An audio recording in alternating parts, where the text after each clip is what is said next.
Hello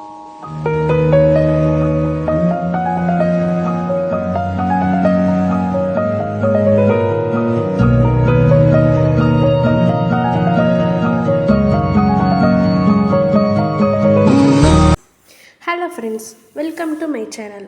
இந்த வீடியோவில் நம்ம என்ன பார்க்க போகிறோம்னா, ஒரு சிம்பிளான ஈஸியான recipe jeera rice. School box, lunch box எல்லாத்துக்குமே ஒரு ரொம்ப சிம்பிளான ரெசிபி. எப்படி பண்ணுறதுன்னு பார்த்துடலாமா? அதுக்கு ஒரு குக்கரில் கொஞ்சமாக நெய் சேர்த்துக்கோங்க. நெய் நல்லா உருகினக்கப்புறம் ஒரு பிரிஞ்சி இலை, 2 கிராம்பு, 1/2 டேபிள் ஸ்பூன் ஜீரகம் சேர்த்துட்டு அது நல்லா பொரிஞ்சக்கப்புறம் ஒரு மீடியம் சைஸ் பெரிய வெங்காயத்தை இந்த மாதிரி நீலவாக்கில் ஸ்லைஸ் பண்ணி வச்சுருக்கேன். அதையும் உள்ளே சேர்த்துட்டு வெங்காயம் கண்ணாடி பதம் வர வரைக்கும் வதக்கி எடுத்துக்கோங்க. இந்தளவுக்கு நல்லா வதங்கினக்கப்புறம் 2 பச்சை மிளகாவை சேர்த்துட்டு அதுவும் லைட்டாக ரோஸ்ட் ஆனக்கப்புறம் ஒரு கை நிறைய கொத்தமல்லி இலை சேர்த்துட்டு அதையும் வதக்கி எடுத்துக்கோங்க.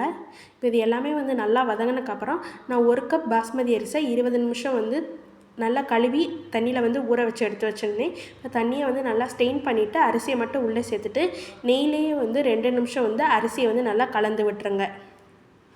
கலந்தக்கப்புறம் 1 கப் அரிசிக்கு 1.5 கப் அளவுக்கு தண்ணி சேர்த்துட்டு ஜீரா ரைஸுக்கு தேவையான அளவு உப்பு சேர்த்துட்டு நல்லா கலந்து விட்டுருங்க. தண்ணி இந்தளவுக்கு நல்லா கொதித்து வந்தக்கப்புறம் கடைசியாக கொஞ்சமாக கொத்தமல்லி இலை தூவிட்டு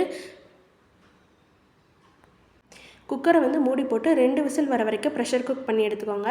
ப்ரெஷர் ரிலீஸ் ஆனதுக்கப்புறம் ஓப்பன் பண்ணி பார்த்தீங்கன்னா ஜீரா ரைஸ் சூப்பராக ரெடியாக இருக்கும். அரிசியெல்லாம் நல்லா உதிரியாக சூப்பராக ரெடியாக இருக்கும். ஸோ நீங்களும் மறக்காமல் இந்த வீடியோவை பார்த்துட்டு கண்டிப்பாக ட்ரை பண்ணி பார்த்துட்டு எப்படி இருந்துச்சுன்னு கமெண்ட் பண்ணுங்கள். இந்த வீடியோ பிடிச்சிச்சுன்னா லைக் பண்ணுங்கள், ஷேர் பண்ணுங்கள், மறக்காமல் சேனலை சப்ஸ்கிரைப் பண்ணிடுங்க. தேங்க்யூ.